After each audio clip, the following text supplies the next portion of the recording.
Nakarating na ba kayo tumigil upang isaalang-alang kung ikaw ay tunay na nabubuhay bilang isang Kristiyano, o kung ikaw ay nagdadala lamang ng titulo ng mananampalataya nang hindi nito tunay na binabago ang iyong buhay? Ito ay isang seryosong tanong dahil madalas nating sinasabi na sumusunod tayo kay Kristo. Ngunit sa pagsasagawa, ang ating mga aksyon ay nagsasabi ng ibang kwento. Ang salita ng Diyos sa Tito, Kabanata 1, versikulo 16 na ay direktang nagbabala sa atin. Inaangkin nilang kilala nila ang Diyos, ngunit sa kanilang mga aksyon ay tinatanggihan nila siya. Ito ay isang malupit ngunit napakahalagang mensahe. Napakadaling ipahayag sa pamamagitan ng ating mga bibig na kilala natin ang Diyos, umawit ng mga awit sa pagsamba, at magpost ng mga taludtod, ngunit mamuhay sa paraang hindi nagpapakita kung sino si Jesus. At marahil ito ang pinakamalaking bitag, ang paniniwalang ang pagiging Kristiyano ay nagdadala lamang ng isang pangalan, habang ang tunay na pagtawag kay Kristo ay para sa kumpletong pagbabago ng buhay. Si Jesus ay hindi dumating para lamang bigyan tayo ng relihiyon o espiritual na atak. Siya ay naparito upang tayo ay mamatay sa dating buhay at maipanganak na muli, bilang mga bagong nilalang, na hinubog ng pag-ibig at katotohanan ng Ebanghelyo.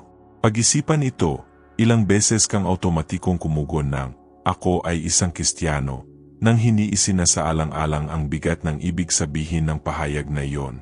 Ilang beses na naiba ang ating mga kilos sa sinasabi nating pinaniniwalaan natin. Ang hindi pagkakaparepahong ito ay lumilikha ng isang mababaw, walang ugat na pananampalataya, marupok sa harap ng tukso, at walang kakayahang makaapekto sa mga buhay sa paligid natin. Ang pagiging Kristiyano ay hindi lamang tungkol sa pag-iwas sa ilang bagay o paggalikod sa kasalanan dahil sa takot sa mga kahihinatnan. Ito ay isang bagay na mas malalim. Ito ay tungkol sa pagbabago mula sa loob palabas. Si Jesus ay tinanggihan, kinutya, at ipinako sa krus hindi dahil siya ay bahagi ng karamihan, ngunit dahil siya ay iba. Namuhay siya ng kabanalan, habag, at radikal na pagsuko. At kung gusto natin siyang sundan, kailangan nating kanungin ang ating sarili ng kaos-puso. Tunay ba tayong lumalakad sa kanyang mga yapak o inuulit lang ang magagandang salita? Ang pananampalataya ay kadalasang nagiging usapan lamang. Madaling sabihin na sumusunod ako kay Kristo o hindi dahil ako ay isang mananampalataya. Ngunit ang ating mga aksyon ba ay nagpapakita ng pag-ibig ni Jesus? Nagpapatawad ba tayo tulad ng ginawa niya? Naglilingkod ba tayo ng walang hinihintay na kapalit, tulad ng ginawa niya? O mas nababahala ba tayo sa pagpapakitang espiritual kaysa sa pamumuhay ng Ebanghelyo ng may pagpapakumbaba at katotohanan? Ang pagmumuni-muni na ito ay higit pa sa ipinapakita natin sa publiko. Ang tunay na pagsubok sa ating pananampalataya ay nangyayari sa lihim, kapag walang nakatingin. Dito natin isisiwalat kung tayo nga ba ay may nabagong puso. Marahil ay nakilala mo ito at napagganto na ang iyong pananampalataya ay naging higit na hisura kaysa sa katotohanan. Ngunit tinawag tayo ng Panginoon pabalik sa kakanyahan. Hindi siya naghahanap ng mga titulo, naghahanap siya ng mga puso. Hindi lamang niya nais na tawagin natin siyang Panginoon, kundi mamuhay bilang tapat na mga lingkod na ginagabayan ng banal na espiritu. At narito ang mabuting balita, gaano man katagal na nabubuhay ka sa ibabaw, kayang baguhin ng Diyos ang iyong panloob na sarili ngayon. Maaari niyang kasiglahin muli ang apoy, ibalik ang lapit, at i-renew ang iyong pananampalataya. Ang paanyaya ni Jesus ay laging magsimula ng panibago, iwanan ang mga maskara, at mamuhay ng totoo. Ngayon, nasa harap mo ang kagpipiliang ito. Ipagkatuloy ang pamumuhay ng isang Kristyanismo sa pangalan lamang o payagan si Kristo na hubugin ang iyong buhay sa isang tunay at malalim na paraan. Kung ang mensaheng ito ay nagsasalita sa iyong puso, inaanyayahan kita na gumawa ng isang hakbang ng pananampalataya ngayon din mag-subscribe sa channel na ito upang patuloy na makatanggap ng mga salita na nagkapatibay sa iyong paglalakbay. Tulad ng video, upang mas maraming tao ang maabot, ibahagi ang video na ito sa isang taong nangangailangan ng paggising na ito, at sumulat sa mga komento, "Gusto kong mamuhay tulad ni Kristo." Ang simpleng gawaing ito ay magiging isang patotoo ng pananampalataya at isang pangako sa harap ng Diyos. May isang kwento na sinabi ni Jesus na malinaw na nakikita natin ang kaseryosohan ng kung paano natin ipinamumuhay ang ating pananampalataya. Nagsalita siya tungkol sa isang mayamang tao na mayroon ng lahat ng gusto niya. Araw-araw ay nabubuhay siya na napapaligiran ng karangyaan, kaginhawahan at kasaganaan. Ngunit sa mismong pintuan niya ay may isang mahihap na lalaki na nagngangalang Lazarus. Siya ay may sakit, nagugutom, at nanghihina, naghihintay ng ilang mumo na mahulog mula sa hapag ng mayaman. At ang pinaka-nakakaloka, araw-araw na nakikita ng mayaman ang lalaking ito, pero pinili na lang niyang hindi pansinin. Lumipas ang oras, at dumating ang kamatayan para sa dalawa. Ang mahirap na tao, kahit na wala siyang anumang bagay sa mundong ito, ay tinanggap sa walang hanggang kaginhawaan. Ang mayaman, na nabuhay lamang para sa kanyang sarili, ay nauwi sa paghihira. Kaya, sa kanyang paghihirap, humingi siya ng tulong, sumigaw ng awa, ngunit huli na. Humingi pa siya ng babala sa kanyang pamilya na huwag gumawa ng parehong pagkakamali. Ngunit malinaw ang sagot.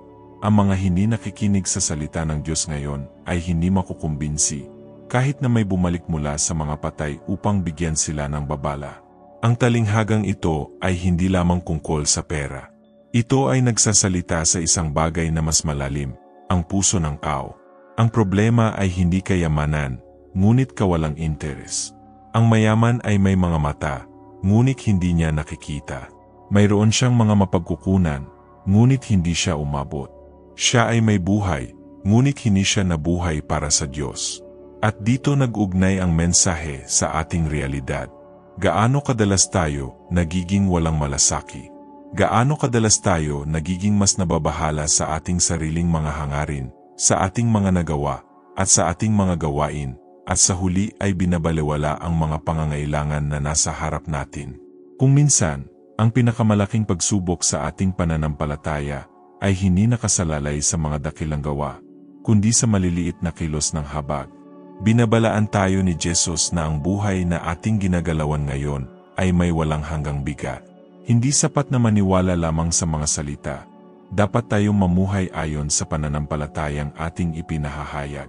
Paano natin tratuhin ang mga taong walang maibibigay sa atin na kapali? Paano tayo tumutugon kapag hinihiling tayo ng banal na espiritu na kumilos ng kahimik, nang hindi kinikilala? Sa mga sandaling ito ay ipinapakita natin kung talagang sumusunod tayo kay Kristo o may relihiyosong tatak lamang. Ang pagiging Kristiyano ay hindi isang balabal ng proteksyon laban sa mga problema, ni isang titulo na dapat ipagmalaki. Ito ay isang tungkulin na lumakad sa parehong landas na tinahak ni Jesus, isang landas ng paglilingkod, pagpapakumbaba, at pagmamahal. Siya mismo ang nagsabi sa amin na ang sinumang gustong sumunod sa Kanya ay dapat magpasan ng krus araw-araw. At ang pagpasan ng krus ay nangangahulugan ng pagkamatay sa sarili, pag-abandona sa pagmamataas, paggalikod sa pagkamakasarili, at pagbili ng pagsunod kahit masakit. Ang tunay na pananampalataya ay hindi nasusukat sa kung ano ang sinasabi natin sa publiko, ngunit sa mga pagbili na ginagawa natin kapag walang nakatingin. Nasa ating pang-araw-araw na buhay, sa katahimikan ng ating mga puso, sa ating mga pag-iisip at mga intensyon na nahayag ang pagiging tunay ng ating paglalakad kasama ang Diyos. Marahil ay pinakikinggan mo ito ngayon at napagganto na.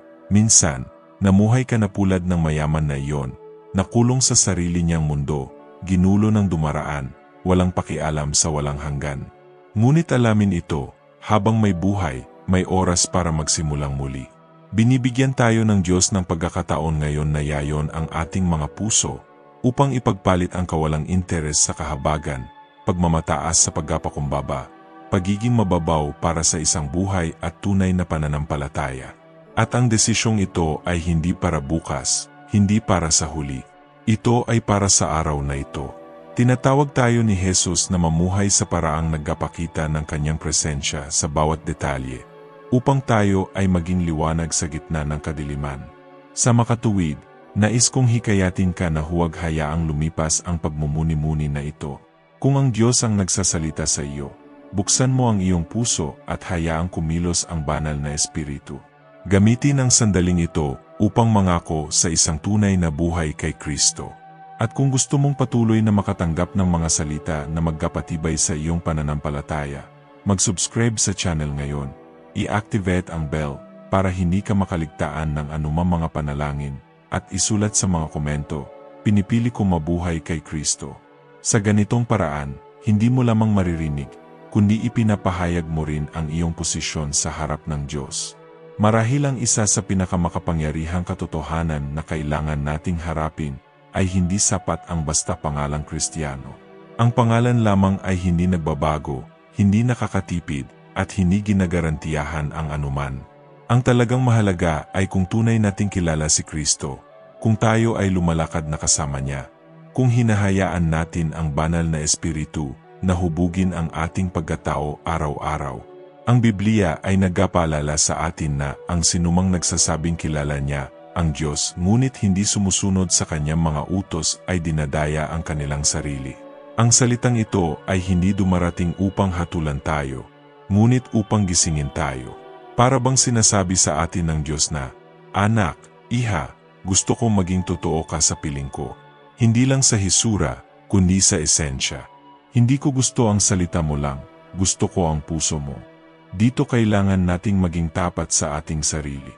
Namumuhay ba tayo ng pananampalatayang nakabatay lamang sa kaugalian, tradisyon, o mga tatak? O hinangad ba nating ipakita si Jesus araw-araw sa ating mga saloobin, mga pagbili, kahit sa pinakasimpleng mga detalye? Ang tunay na Kristyanismo ay hindi limitado sa pagdalo sa mga serbisyo sa simbahan o pag-ulit ng mga palata. Ito ay nagpapakita ng sarili kapag mahal natin ang walang gustong mahalin, kapag pinatawad natin ang mga nakasakit sa atin, kapag pinili natin ang pagpapakumbaba kaysa pagmamataas.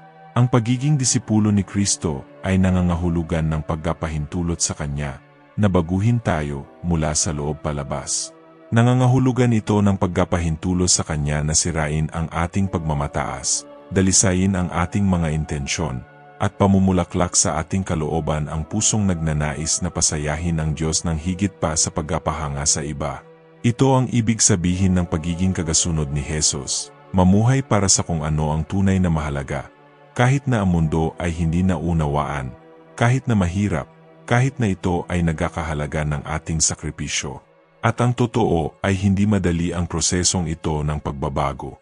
Araw-araw dapat nating piliin ang cross, piliin ang pagsunod, piliin ang kamatayan sa ating sarili. Ngunit sa makitid na landas na ito natin matatagpuan ang totoong buhay. At habang papalapit tayo kay Kristo, lalo tayong nagiging katulad niya. Ngayon ay mayroon kang pagkakataong maggasya na mamuhay ng isang tunay na pananampalataya, hindi sa pamamagitan ng tatak, ngunit sa pamamagitan ng puso. Hindi ito tungkol sa pagiging perpekto, ngunit tungkol sa pagiging tapat sa harap ng Diyos at pagpayag sa Kanya na hubugin ka. Dahil sa huli, ang malaking tanong ay hindi kung anong titulo ang dinadala mo, ngunit kung tunay mong kilala si Jesus, kung pinahintulutan mo siya na maging Panginoon ng iyong buhay, kung ang iyong puso ay nabago sa pamamagitan ng Kanyang presensya. Ito ay isang desisyon na nagbabago ng mga tadhana na nagmamarka ng kawalang hanggan. Marahil ay dinala ka ng Diyos dito para sa sandaling ito ng muling pagkakahanay, para sa imbitasyong ito na magsimula muli. He's saying, "Let go of appearances. I want you whole." At kung ang salitang ito ay nagsalita sa iyo, kung nais mong sumuko ng mas malalim kay Kristo at mamuhay ng isang tunay na pananampalataya, inaanyayahan kita na samahan kami sa paglalakbay na ito. Mag-subscribe sa channel ngayon, i-on ang mga abiso upang matanggap ang bawat panalangin at bawat nakakapagpatibay na mensahe. Isulat sa mga komento, "Gusto kong mamuhay ng isang tunay na pananampalataya."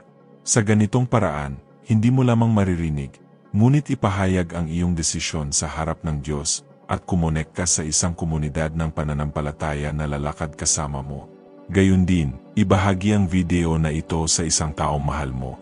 Maaring ito mismo ang kailangan nilang marinig ngayon. Sumainyo nawa ang biyaya at kapayapaan ng ating Panginoong Hesukristo, at naway maging higit ka sa Kanya araw-araw.